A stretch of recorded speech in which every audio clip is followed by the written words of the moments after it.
আমি বৰ আশাৰে তোমাক ৰজা পাতিছিলোঁ। ভাবিছিলোঁ তুমি আমাক ভাল পোৱা, তুমি আমাৰ ভাল কৰিবা।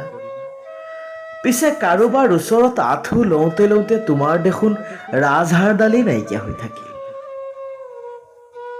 মণিৰাম, পিয়লি, কুশলে দেশৰ বাবে লোৱা সেই ফাঁচী জৰিডাল তুমিচোন ওলোটাই দেশকেই পিন্ধাব খুজিছা। তুমিচোন দেশকেই নঙঠা কৰিব খুজিছা। তুমি যদি পাহৰা নাই, এজন পুৰণি কবি এফাকি কবিতা লিখিছিল, যাক তুমিও আওৰাইছিলা। দেশ বুলি ক'লে আদেশ নালাগে, মোৰ তুমৰলি তেজত টক বগাই উঠে হেজাৰ এটা ৰনোৱা ঘোঁৰা। এতিয়া জানো তোমাৰ কি হ'ল? লাচিতো,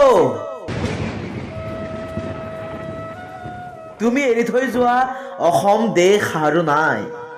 লৰে শুন গঞাবা, আজিৰ অসমীয়াৰ নাই তোমাৰ নিচিনা বল পিঠা।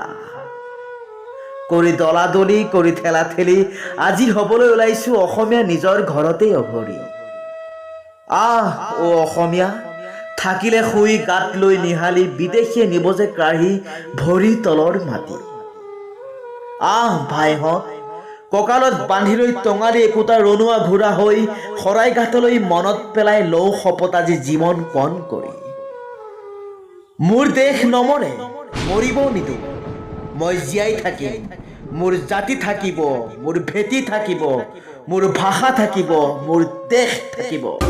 জাগৈ অসমবাসী, জাগৈ জনজাতি, নহ'লে নৰব আমাৰ মাটি ভেটি, নহ'লে নৰব ভাষা